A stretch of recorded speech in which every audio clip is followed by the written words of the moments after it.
요한 9장 1절에서 7절. 예수께서 가시다가 나면서부터 눈먼 사람을 보셨다. 제자들이 예수께 선생님, 이 사람이 눈먼 사람으로 태어난 것이 누구의 죄입니까? 이 사람의 죄입니까? 부모의 죄입니까? 하고 물었다. 예수께서 대답하셨다. 이 사람이나 그의 부모가 죄를 지은 것이 아닙니다. 하느님께서 하시는 일을 그에게서 드러나게 하시려는 것입니다. 우리는 나를 보내신 분의 일을 낮 동안에 해야 합니다. 아무도 일할 수 없는 밤이 곧 옵니다. 내가 세상에 있는 동안 나는 세상의 빛입니다. 예수께서 이 말씀을 하신 다음에 땅에 침을 뱉어서 그것으로 진흙을 개어 그의 눈에 바르시고 그에게 실로암 못으로 가서 씻으라고 말씀하셨다. 눈먼 사람이 가서 씻고 눈이 밝아져서 돌아왔다. 아멘.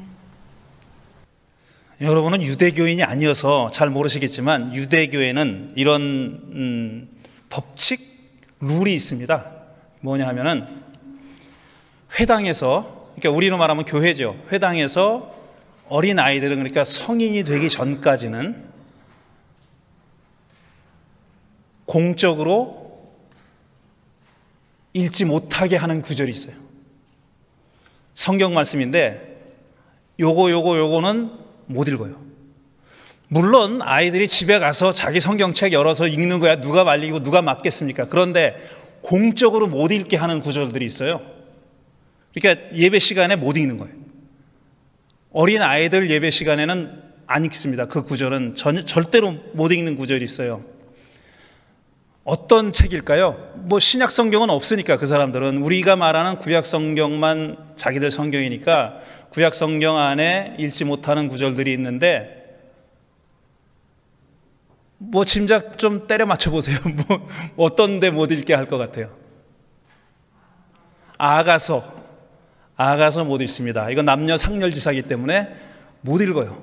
아가서 못 읽게 했어요. 거의 대부분은 아가서는 못 읽습니다. 그 다음에 에스겔서를 보면은 좀 그림이 좀 이상한 그림들이 있어요. 뭐 예를 들어 하나님이 성전을 떠나가는 장면이나 이런 것들은 못 읽어요.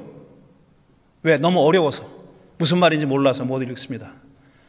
그런데 성경을 딱 펼치면 맨 처음에 나오는 창세기 1장을 못 읽어요. 태초에 하나님이 천지를 창조하셨다. 첫날은 어떻게 창조하고 둘째 날은 뭘 창조하고 이거 못 읽습니다. 이상하잖아요. 펴자마자 나오는 데를 못 읽어요. 왜 그럴까요? 창세기 1장을 읽지 못하게 금지했습니다. 왜 그럴까요? 예? 제가 귀가 시원찮아가지고 뭐 잠깐 말씀하셨다고 생각하는데 제가 맞는 답은 아닐 거라고 추측하고 맞으면 안 됩니다. 지금 저만 알고 있는 거여야 되니까. 왜냐하면 쓸데없는 상상을 하게 만들려고 못 읽게 했어요. 창세기 1장 태초에 하나님이 천지를 창조하셨다. 뭐 어둠이 깊고 뭐 이런 얘기가 나오잖아요. 어른들이 읽어도 이게 무슨 말인지 잘 모르는 내용입니다. 근데 아이들은 오죽하겠냐 이거죠. 그걸 가지고 쓸데없는 상상을 한다 그래가지고 그걸 못 읽게 했어요. 쓸데없는 상상 가운데 이런 게 있습니다. 유대인들이 하는 농담 비슷한 얘기가 있는데 이런 얘기가 있어요. 어떤 꼬마가, 어린아이가 제 어른한테 물어본 거예요. 하나님은 천지를 만드시기 전에 뭘 하고 계셨을까요? 이렇게 물어보는 거예요. 여러분은 어떻게 생각하세요? 뭘 하고 계셨을까? 천지를 만드시기 전에 하나님은? 그냥 놀고 계셨나? 아니면 뭐 바쁜 다른 일이 있었나? 이런 걸 생각하잖아요, 자꾸. 성경이 말하고 있지 않은 내용을 생각한다고요. 그러니까 그걸 못 읽게 한 거예요. 그래서 그들이 하는 농담에는 이런 말이 있습니다. 뭐? 하나님이 천지를 창조하시기 전에 뭘 했냐고? 너 같은 쓸데없는 질문하는 놈 때려주려고 회초리를 만드셨다라는 농담이 있습니다. 물론 농담이에요. 이게 진짜 뭐 그 사람들이 뭐 어디 적혀있는 탈무드 같은 데 적혀있는 얘기가 아니에요. 농담인데 그렇습니다. 자, 창조주가 세상을 창조하기 전에 어떤 상태에 계셨는지 아니면 뭘 하고 계셨는지 궁금하지 않습니까, 여러분은? 그러니까 창세기 1장 1절 이전에는 뭘 하고 계셨냐 이거죠. 혼자 계셨으니까, 아무도 없잖아요. 아무것도 안 만들었으니까, 아무도 없으니까 엄청 심심하셨을 거다. 그러면 심심한 거를 어떻게 해소하기 위해서 뭔가를 하셨을 것 같은데, 뭐 이런 생각을 자꾸 하게 되지 않습니까? 궁금하죠? 저는 이런 궁금증 갖는 게 자연스럽다고 생각합니다. 이게 그냥 웃을 일이 아니라, 웃고 넘어갈 일이 아니라, 이건 어떻게 보면 굉장히 철학적인 질문일 수도 있는 거예요. 굉장히 신학적인 질문인 거는 물론이고 철학적인 질문일 수도 있는 겁니다. 똑같은 내용이 마지막 날에 대한 질문으로도 표현될 수 있죠. 세상의 끝날이 온다고 하는데, 마지막 날이 온다고 하는데, 마지막 날이 오면 그 다음에는 어떻게 될까? 그 다음 세상은 어떻게 될까? 이거 여러분 궁금하지 않습니까? 궁금할 거예요. 아마 이제부터 궁금해 하실 분도 있어요. 아직까지는 생각 안 하고 있었는데 지금부터는 궁금해 봐야겠다 생각하시는 분도 계실 수 있겠습니다. 근데 저는 이런 궁금증이 다 자연스러운 거라고 생각합니다. 물론 중세시대에는 이게 굉장히 중요한 철학적인 문제였었습니다. 신학적이고 철학적인 문제였었어요. 태초 이전엔 뭐가 있었을까? 아니면 마지막 날 이후에는 어떤 일이 벌어질까? 이거 굉장히 중요한 질문이고 수많은 학자들이 이 문제를 가지고 머리 싸매고 연구하고 글 발표하고 뭐 책 발표하고 논쟁하고 뭐 싸우고 네가 틀렸네 내가 틀렸네 하면서 논쟁을 벌이고 또 쫓아내기도 하고 교회에서 쫓아내기도 하고 그랬습니다. 그런데 이런 궁금증은 저는 자연스럽다고 생각해요. 그렇다면은 오늘 읽은 요한복음 9장에 나오는 얘기도 그렇지 않겠냐는 거죠. 시각장애인으로 태어난 사람이 있어요. 이 사람은 왜 그렇게 태어났을까? 도대체 왜 태어나면서부터 앞을 못 보는 사람으로 태어났을까? 이런 궁금증 가질 수 있잖아요. 그리고 또 자연스럽지 않습니까? 대부분의 사람들은 다 시각장애인이 아닌 사람으로 태어나는데 왜 저 사람만 저렇게 태어났을까? 소수의 사람들인데 그 소수의 사람들은 왜 저렇게 특별하게 태어났을까 하는 질문하게 되고 궁금하게 되는 거죠. 후천적으로 시각장애인이 된 사람들은 이유가 있죠. 설명할 수가 있죠. 사고가 났을 수도 있고 병에 걸려서 그렇게 됐을 수도 있고. 하지만 태어나면서부터 시각장애인인 사람은 설명하기가 어렵습니다. 지금 뭐 의학적으로 설명이 가능하죠. 유전자가 어떻게 됐다느니 뭐 이런 식으로 설명하죠. 근데 그거는 사실 원인일 수는 있지만 이유는 아니죠. 이유라고 볼 수는 없죠. 사람들에게 묻는 거예요. 왜 지금 원인을 알고 있는 상황 가운데서도 그런 세상에 살고 있지만 그래도 묻는 겁니다. 왜 하필이면 저 사람이 저렇게 태어났을까? 그건 쉽게 답할 수 있는 문제가 아니라는 겁니다. 그런데 예수 시대에 살던 유대인들은 그걸 어떻게 이해했냐면, 어떻게 설명했냐면은 누군가의 죄 때문이다 라고 생각한 겁니다. 누군가가 죄를 졌기 때문이다. 그러니까 이건 하나의 징벌이라고 본 겁니다. 벌이라고 보고, 벌은 잘못했으니까 벌을 주는 거니까 누군가가 잘못했을 거다라는 겁니다. 그런데 태어나면서부터 시각장애인으로 태어난 사람은 그 사람이 뭐 잘못하기도 전에 이미 시각장애인이잖아요.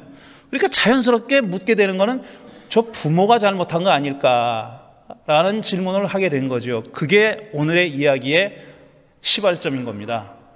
저 시각장애인이 저렇게 태어난 것은 누구의 죄 때문입니까? 죄 때문이라는 걸 전제하고 있고 그게 누구의 죄냐 하는 거죠. 부모의 죄냐 아니면 저 사람 자신의 죄냐, 이런 질문을 한 겁니다. 이런 질문 역시 지금 우리가 봐도 그렇게 부자연스럽지 않은 질문입니다. 여러분이 공식적인 신앙으로는, 그러니까 교회에서 배운 신앙으로는 어떻게 믿는지 하고 상관없이, 이건 뭐 부모의 죄라고 안 배웠을 거 아니에요. 그렇게 안 배웠죠, 여러분 다. 뭐 장애를 가지고 태어난 사람 부모의 죄라고 그렇게 안 믿잖아요. 그렇게 믿습니까 혹시? 그런데 당사자가 됐을 때, 그런 자녀를 둔 부모가 됐을 때는 어떤 가책을 받냐면은 내가 뭐 잘못해서 그런 거 아니야? 이런 생각을 부모들은 하죠, 많이. 그러니까 공식적으로 믿는 것과 믿어라 하는 것과 실제로 믿는 건 좀 차이가 있는 겁니다. 이렇게 조금씩 다른 거죠. 그런데 구약 성서도 이 문제를 가지고 딱 정확한 답을 내리지는 않습니다. 그런 어떤 설명할 수 없는 고통을 겪는 사람들, 욥 같은 사람이 가장 대표적인 예죠. 근데 지금 이 사람도 마찬가지예요. 태어나면서부터 시각장애인으로 태어난 사람. 이 도대체 왜 이렇게 됐을까? 이게 죄 때문이라면 누구의 죄인가? 라는 문제를 가지고 구약성서도 하나의 정답을 주진 않는다는 얘기입니다. 이렇게 얘기하면은 여러분들은 좀 익숙하시겠지만 많은 기독교인들은 아니 하나의 답이 있어야지 하나님의 말씀이 답이 없는 게 어디 있어? 라고 생각하죠. 근데 사람 사는 삶이 그렇게 단순하지 않은 것처럼 성경도 그렇게 단순한 답을 내려주지 않습니다. 오해하지 마십시오. 성경의 하나님은 딱 정답을 주고 이대로 믿어라 이렇게 얘기하시는 분이 아니에요. 하나님이 그렇게 단순하신 분이 아니고 하나님은 우리 사는 삶이 그렇게 단순하지 않다는 것, 굉장히 복잡하고 또 설명할 수 없는 일들도 많이 있다는 것, 심지어는 하나님 자신도 설명할 수 없는 일들도 벌어진다고 알고 계십니다. 그래서 하나의 답을 주질 않아요. 이런 겁니다. 이 주제와 관련해서 출애굽기 20장 5절에서 6절을 읽으면 이런 말이 있어요. 나는 야훼 하나님입니다. 나를 미워하는 사람에게는 그 죗값으로 본인뿐만 아니라 3, 4대 자손에게까지 벌을 내린다. 그러나 나를 사랑하고 나의 계명을 지키는 사람에게는 수천 대 자손에 이르기까지 한결같은 사랑을 베푼다. 그랬어요. 이 말씀을 글자 그대로 받으면은 내 증조 할아버지가 잘못했으면 나까지 미치는 겁니다. 그 영향이 3대나 4대까지 미친다 그랬잖아요. 내 증조 할아버지가 죄를 졌어요. 그러면 내가 지금 고통을 당할 수도 있다는 겁니다. 그러니까 내가 당하는 고통은 증조 할아버지가 지은 죄 때문일 수도 있다는 얘기예요. 이건 좀 현실감이 있는데 그 다음에 수천 대가 문제입니다. 수천 대. 이건 과장인가 보다. 수천 대면 뭘 잘했으면 내 까마득한 조상이 뭘 잘했으면 내가 그 열매를 따먹는다는 거 아니에요. 근데 이 얘기가 하는 이 귀절이 말씀하고 있는 내용은 뭐냐면은 적어도 조상들과 후손들은 연결돼 있다는 얘기잖아요. 3, 4대 혹은 수천 대는 그냥 숫자일 뿐이라고 생각하자고요. 그거는 자세하게 계산하지 말고 증조냐 고조냐 이렇게 계산하지 말고 연결돼 있다. 우리 조상들과 내 삶은 그리고 내 삶과 내 후손의 삶은 연결돼 있다라는 뜻으로는 이해할 수 있죠. 이 귀절이 그렇게 말하는 거라고 이해할 수 있잖아요. 출애굽기 20장 5절과 6절은 그렇습니다. 그러니까 아무리 우리 증조 할아버지가 지은 죄 때문에 내가 고생을 한다는 게 말이 돼라고 생각한다 할지라도 한 100은 그렇게 생각해도 한두 번은 정도 혹시나 그게 아닐까 하는 생각도 하게 되는 겁니다. 어차피. 그런데 이런 귀절만 있는 게 아니에요. 에스겔서 18장 2절을 보면은 에스겔 예언자의 책입니다. 에스겔서 18장 2절을 보면은 이런 귀절이 있어요. 너희가 어찌하여 이스라엘 땅에서 아직도 아버지가 신 포도를 먹으면 아들의 이가 시다라는 속담을 입에 담고 있느냐, 이런 말이 있어요. 아버지가 신 포도를 먹었는데 아들의 이가 왜 십니까? 그럴 리가 없잖아요. 그러니까 이 말은 뭐냐면은 아버지가 잘못했으면 그 사람이 벌을 받는 거지 무슨 그 아들이 벌을 받느냐 이거예요. 아버지가 잘했으면은 그 자식이 무슨 그 덕을 누리느냐. 그 아버지가 다 누리는 법이지. 아들이 뭘 잘났다고 아버지가 한 그 선행에 대한 올바른 삶에 대한 그 열매를 따먹느냐. 그렇지 않다는 얘기입니다. 조금 몇 절 더 내려가면은 19절에서는 또 이렇게 되어 있어요. 같은 장입니다. 에스겔서 18장 19절 20절을 보면은 더 자세하게 얘기합니다. 그런데 너희는 왜 그 아들이 아버지의 죄에 대한 벌을 받지 않느냐고 묻는다. 그러나 그 아들은 법과 의를 실천하며 나의 율례를 다 지키고 그것들을 실천하였으므로 그는 반드시 살 것이다. 그러니까 아버지가 죄를 졌어도 아들이 바르게 살면은 그 죄를 받지 않는다는 얘기입니다. 벌을 받지 않는다는 얘기예요. 죄를 지은 영혼, 바로 그 사람이 죽을 것이며 아들은 아버지의 죄에 대한 벌을 받지 않을 것이며 아버지가 아들의 죄에 대한 벌도 받지 않을 것이다. 의인의 의도 자신에게로 돌아가고 악인의 악도 자신에게로 돌아갈 것이다. 맨 마지막 귀절이 딱 정리하는 얘기죠. 의를 행했으면 그 사람이 열매를 누릴 것이고 악을 행했으면 그 사람이 벌을 받을 것이다. 그렇게 딱 한 문장으로 요약해서 얘기하는 겁니다. 이 말씀은 분명히 출애굽기 앞에 읽은 말씀과 다릅니다.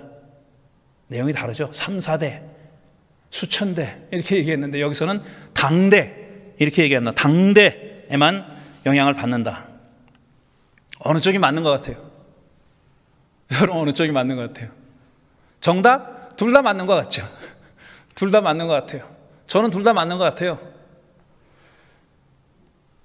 내 아버지가 잘못한 그 일에 대해서 내가 벌을 받는다 그러면 나 너무 억울할 것 같아요. 내가 한 것도 아닌데 왜 내가 그 고통을 겪어야 되느냐. 억울하다고 생각하겠죠, 당연히. 그러니까 그거 아닌 것 같다는 생각을 당연히 하게 되는 거죠. 그렇지만 또 동시에 우리 사는 사람의 삶이 이렇게 우리 조상들의 삶과 내 삶과 내 자식의 삶이 연결되어 있지 않다고 하면은 우리가 잠시라도 하는 생각이 있잖아요. 내가 바로 살아야지 내 자식들도 내 후손들도 그렇게 살겠지. 또 영향이 전혀 없다고 볼 수도 없죠. 왜냐하면은 뭘 보고 자랍니까? 내 자식이 뭘 보고 자랐고 나는 또 뭘 보고 자랐어요. 근데 우리 아버지 할아버지가 하시는 할아버지 삶을 보고 자란 거 아닙니까? 그게 어떻게 전혀 상관없다고 말할 수도 없다는 거죠. 그러니까 둘 다 일리가 있는 말씀이라고 밖에는 볼 수가 없어요. 근데 전혀 이렇게 상관이 없다고 생각하는 사람들이 있어요. 내 아버지가 잘못했는데 내가 무슨 벌을 받느냐. 그건 기독교 신앙에 어긋난다. 에스겔서를 봐라. 그렇게 말하는 사람들이 많이 있습니다. 그런 사람들에게 제가 묻는 질문이 이겁니다. 그럼 당신은 내세 신앙은 왜 가지고 계셔? 내세 신앙이 뭐예요? 지금 우리가 살아가는 지금 잘 믿고 착하게 살면은 천당 간다는 거 아니에요? 지금 온갖 죄를 저지르고 개판으로 살면은 지옥 간다는 거 아닙니까? 그거는 지금 우리의 삶이 그 다음 생에 연결되어 있다는 얘기예요. 이미. 그렇잖아요? 그게 아무 상관도 없으면은 그냥 또 뽑게 해가지고 제비 뽑아가지고 천당 갈려면 천당 가고 지옥 갈려면 지옥 간다 그러면은 우리가 뭐하러 이렇게 착하게 살자, 착하게 말고 그냥 착하게 살자를 하겠냐고요. 그래서 상관이 있으니까 하는 거 아니에요. 그러니까 전혀 무관하다고 생각하는 것이, 그러니까 조상들의 삶과 무관하다고 생각하는 것이 기독교인의 삶인 것은 아니다라는 얘기를 하는 거예요. 가장 근본적으로 기독교인들이 지금 많은 기독교인들이 믿고 있는 내가 죽으면은 하나님 나라 간다, 하나님 품에 간다, 이 신앙, 그거는 관련이 있다고 믿는 것의 표현입니다. 전혀 상관없는 얘기가 아니라는 거예요. 많은 사람들이 오해하는데 저는 제가 내세에 대한 얘기를 안 하잖아요. 오늘 참 수십 년 만에 처음 한 것 같은데 저 사람은 아마 내세를 안 믿을 거야 이렇게 생각할지 모르겠어요. 왜? 내세 얘기를 안 하니까. 전 장례식 가서도 천당 갔다는 얘기 안 합니다. 돌아가신 분이 지금 천당 갔다는 얘기 안 해요. 그리고 여러분도 그러니까 잘 믿고 천당 가시라고 협박하죠. 협박. 조문하러 온 사람을 협박을 해요. 제일 꼴 보기 싫은 게 그거예요. 제가 얼마 전에 장례식 갔는데 참석했는데 거기서도 그러더라고요. 전도를 해 거기서. 아니 전도만 하면 다행인데 협박을 해요. 잘못 믿으면은 지옥 간다고 그렇게 얘기하는 거예요. 제가 그런 하도 꼴 보기 싫어하니까 저 사람은 내세 신앙이 없나 보다 이렇게 생각하는 모양인데 그렇지 않습니다. 저는 내세 신앙자예요. 제 아내가 웃네. 야, 내가 이렇게 저를 이해받지 못하고 삽니다. 제가 내세 신앙자인 이유는 그거예요. 저는 생명은 안 사라진다고 믿어요. 생명은 사라지지 않아요. 생명은 절대로 소멸되지 않고 죽지도 않는다고 믿어요. 우리 육신은 죽죠. 하지만 저는 생명은 안 죽는다고 믿어요. 그러니까 어딘가 간다고 믿어요. 어딘가에 대한 묘사를 안 할 뿐이에요. 제가 몰라서, 가보지도 않아서 몰라서 안 할 뿐이에요. 그러나 저는 분명히 저라고 하는 생명은 영원히 산다고 믿습니다. 제가 예수를 잘 믿어서 상을 받아서 영원히 사는 게 아니라 원래 그렇다. 생명이라는 것은 원래 그렇다고 믿어요. 그러니까 소멸되지도 않고 죽지도 않고 사라지지도 않고 영원히 이어진다고 믿어요. 그런데 우리 그리스도교가 말하지 않는 게 뭐냐면은 이 이전은 어떠냐 하는 거예요. 제가 어머니 뱃속에 생명을 받아가지고 태어났잖아요. 그 이전은 그리스도교는 한마디도 얘기하지 않습니다. 아까 유대교의 농담처럼 너같이 쓸데없는 질문하는 놈들 때려주려고 회초리를 만들고 계셨다라는 말이 나올 정도로 유대교 그리스도교에서는 나라는 사람이 태어나기 전에 대해서는 얘기하지 않아요. 그 다음은 얘기합니다. 그 다음은 윤회나 환생을 얘기하는 불교나 힌두교도 똑같이 얘기해요. 그 다음에도 계속 태어나는 거예요. 단 차이점은 뭐냐면은 공통점은 그거예요. 영원히 죽지 않는 겁니다. 생명은 죽지 않는 거예요. 영원히 이어지는 거예요. 차이점은 뭐냐면은 다른 사람으로 태어난다는 게 환생이고 그리스도교에서는 그것이 어떤 영원한 나라에 낙원에 가서 영원히 거한다. 그때 어떻게 거하는지는 모른다. 이게 그리스도교입니다.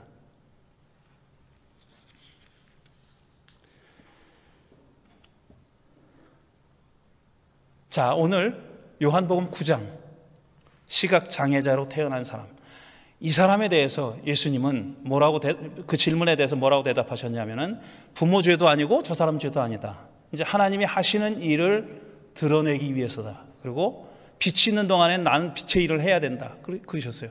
이게 뭐냐? 이게 관건이죠. 지금 예수가 말씀하신 하나님의 일을 보여주기 위한 거다. 그리고 빛이 있는 동안에 계속 일을 해야 된다. 조금 있으면 어둠이 온다. 그때는 못한다. 그렇게 이어져요, 이야기가. 그럼 하나님이 하시는 일이라는 게 도대체 뭘까? 물론 그때 이 현장에 있었던 사람들은 그가 눈을 뜨게 되는 걸 겁니다. 그렇죠. 눈을 떴어요. 진흙을 개가지고 눈에다 얹어놓고 그 다음에 실로암 물에 가서 씻으라고 하니까 나왔어요, 그 사람이. 그때 그 자리에 있었던 사람들은 예수가 말씀하신 하나님이 하시는 일이 그거라고 믿었을 거예요. 근데 21세기를 사는 우리는 달리 읽을 수 있는 겁니다. 달리 읽을 수 있어요. 왜냐하면은 경우마다 다르지만 우리는 지금 의술로 그런 사람을 고칠 수 있는 그런 단계까지 와 있습니다. 물론 못 고치는 경우도 있지만 그게 전혀 불가능한 일은 아니에요. 저는 이 얘기를 뭐라고 읽느냐 하면은 이 얘기를 어떻게 읽느냐 하면은 하나님이 하시는 일을 보여주기 위한 거다. 저는 이렇게 읽는 거예요. 지금 제가 전생이니 그 다음에 생명이니 길게 얘기했잖아요. 그게 뭐냐면은 우리네 삶이라는 것이 이렇게 촘촘한 그물망으로 연결되어 있다는 거.